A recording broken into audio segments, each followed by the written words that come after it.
Good afternoon. So, I'm April and we're going to do another tutorial today. This is Miss Tovey. I'll put her over here because she's going to try to drive me crazy. Okay, so I am going to attempt a Bob Ross painting. He makes it look super easy. Not quite sure it's going to be, but I'm going to give it my best shot. So let me show you some of the supplies and tools that I have for this painting. So these are the colors that I used. Titanium white, phthalo blue, scarlet red, pale green, phthalo green, Mars black, and burnt umber. And then in the beginning I also used the gesso to cover the canvas and use a little bit of water so that way everything blended. All of the paintbrushes that I've used I've shown throughout. I also had my water bottle, which didn't really use that. And then I've decided, so normally I have my jar for rinsing out my paintbrushes and then a cup for clean water. Well, I get really OCD about my water, so I want it to be clean. So what I decided is I'm using this massive bucket. It's not really that massive. I just got it at Globus. Filled it up, probably maybe 1-2 inches of water, and was cleaning my brushes that way. Made it much easier. So for today, I'm just using a canvas board, make it a little bit easier. So currently I used phthalo blue, which is this color right here. Okay. And I took a 1-inch brush, got a little bit of it, and I just did crisscross, okay, all the way through. So once I did the crisscross, got it where it was the color that I wanted, you notice a little bit darker at top to the bottom, I used another dry brush just to lightly go back and forth, and it takes out those crisscross marks and blends everything so it looks more natural. For the bottom, to create the water effect, again, I just used the 1-inch brush, a little bit of my phthalo blue, or phthalo blue, however you say it correctly, and you start and you brush inward, okay? You want to leave a small area of white or lighter. That makes it, when we get further into the painting, it's going to make it look like it's a reflection. So from both sides, you go in, then you're going to have streaks, and again, I just used another brush that was dry. It's a little bit wet, and then just smoothed everything out. So literally just going back and forth, trying to get everything smoothed out, but you don't want to lose that middle light. Okay, so next we're going to add the cloud. I'm going to switch my canvas so I can show you how I did it. This is my practice canvas, so don't make fun of it. Okay, so my clouds didn't turn out exactly how I wanted. This one's not bad, but still. So what he recommended was titanium white with just a smidge of red. So this happens to be scarlet red. When I added just a smidge, I do mean just a smidge to the white, it made it too pink for me, so I lightened it up by adding the light pink to the white. Okay, so the way he does it is that you're just going to load your brush and then use the corner to go through, and I'm just going to make a little cloud, okay, to go through and place your clouds. So once you have your cloud placed, you can use a 1-inch brush or some sort of dry brush. So let me see if I can find one that's dry. Let's go for this one. Okay, then use a drier brush. This is not what I would recommend, but and then you're just going to pull it down. Now you don't want to get to the very top because that takes away the depth from your cloud and the wispiness.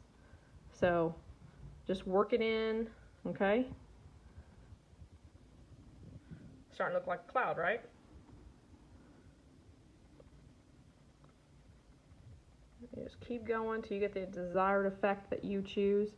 And then something else that he does, and you have to be careful depending on how much paint that you use, but he will also go through and he'll wisp up to make it look more fluffy.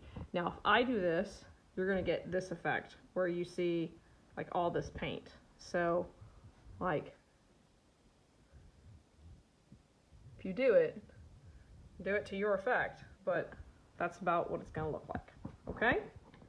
So I have definitely got some practice and some learning to do when it comes to Bob Ross mountains. Again, all I have is this puny little paint knife, but it is what it is. So after you've made the mountains, over here, you're going to use your white, get it nice and thin, same concept, and you're going to, with very, almost no pressure, you're going to go and put the highlights, okay? So that's where you would kind of see where the snow would be coming in. Now, where there's a highlight, there should be a low light. So you could mix in a little bit of white, and again, the phthalo blue, just a little bit, here if you can see it, just very light, and you're going to go on the other side, okay?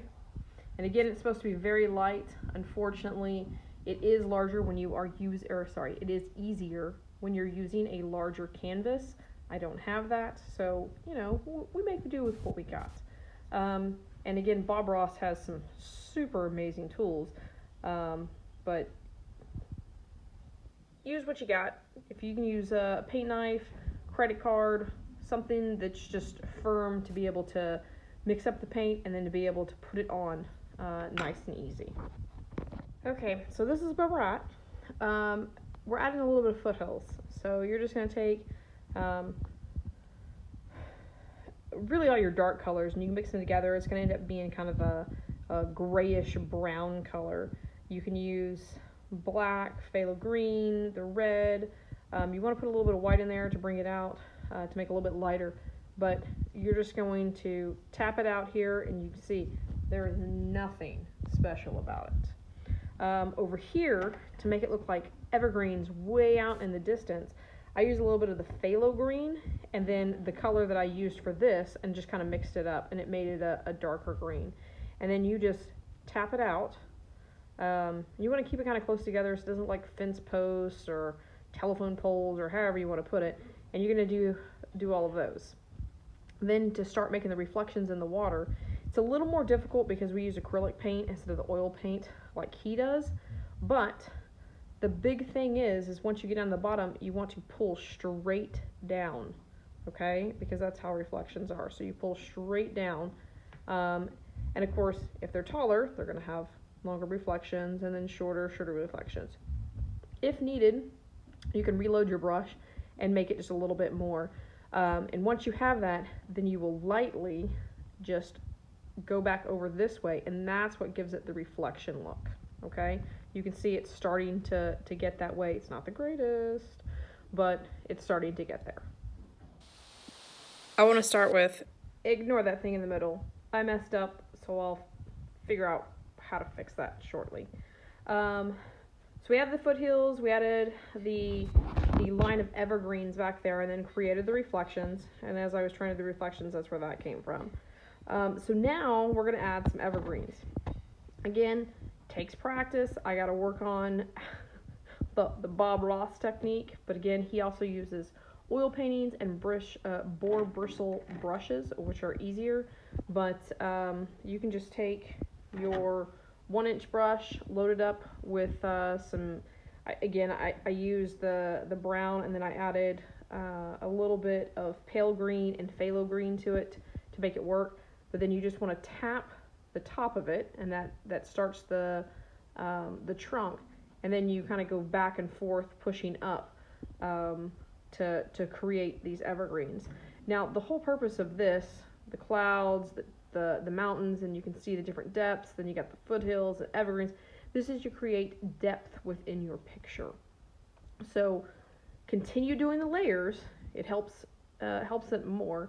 But again, I'm going to say if you have a much larger canvas, I think what he uses, it's like 18 by 24 or somewhere around there. Makes it a lot easier. Say hi, Bob. See how much nicer his looks?